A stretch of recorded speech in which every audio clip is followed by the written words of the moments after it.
আমাদের মোগল নেতা সেনাবাহিনীর সাথে দৌড় প্রতিযোগিতা ক নম্বর আপনি 3 নম্বর নিয়েছেন বাহিনী কোকা দিছে ঠিক আছে বাবু তোমাদের হাতে লাঠি কেন? সাব্বাস বেটা। 2026 সালের 12ই ফেব্রুয়ারি আমাদের স্মরণ থাকবে এই দৃশ্যগুলো দেখে। খুব হাসি আসতেছে।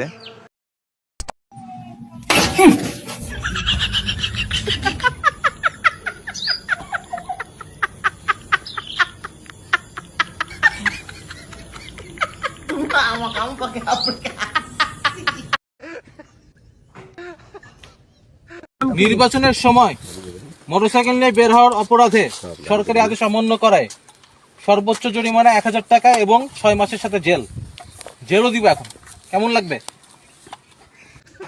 নির্বাচনের দিন সেনাবাহিনী এমনিতে দৌড়াদৌড়ি করতে করতে অবস্থা খারাপ, তোমরা আবার যাও সেনাবাহিনীর সাথে দুস্তি করতে না? এই দেখেন আরো কয়েকজন সেনাবাহিনীর সাথে দুস্তি করতে গেছিল, তারপরে নতিফল কি হয়েছে দেখেন। পানিতে খালি গায়ে নেমে তারপরে ডুব দিতে হবে, অবস্থা খুবই ভয়াবহ। এটা হলো নির্বাচন। এই দেখেন আরো কয়েকজন এই দৌড় দে আইয়ে সেনাবাহিনী আইতেছি পিছন থেকে, দৌড় দে।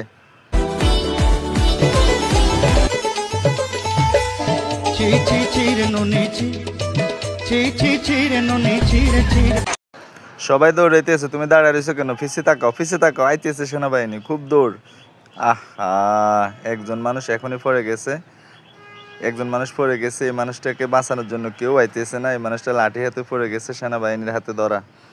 এরপরে দেখেন একটু সামনে গেলে আরো একজন মানুষ, তাও পড়ে গেছে একবারে। এই যে 2জন মানুষ পড়ে গেছে, অবস্থা খুবই খারাপ। এরা আসলে কেন যে ভোট কেন্দ্রে যায় সেটাই বুঝতে পারতেছি না।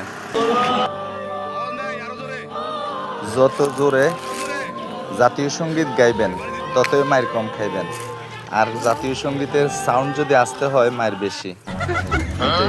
এই যে ভাই, এই আমার এখানে জমির আইলে বেড়া আছে, আমার এখানে জমির এলে জাল দেওয়া আছে। ভাই আস্তে একবারে আমার পাশের জমিতে আরেকজনে একবারে ধান গাছগুলো শেষ করে দিচ্ছে। দেখেন একবার পাশের জমিতে ধান গাছগুলো পুরো এত দূরে দৌড় দিচ্ছে না বেটা।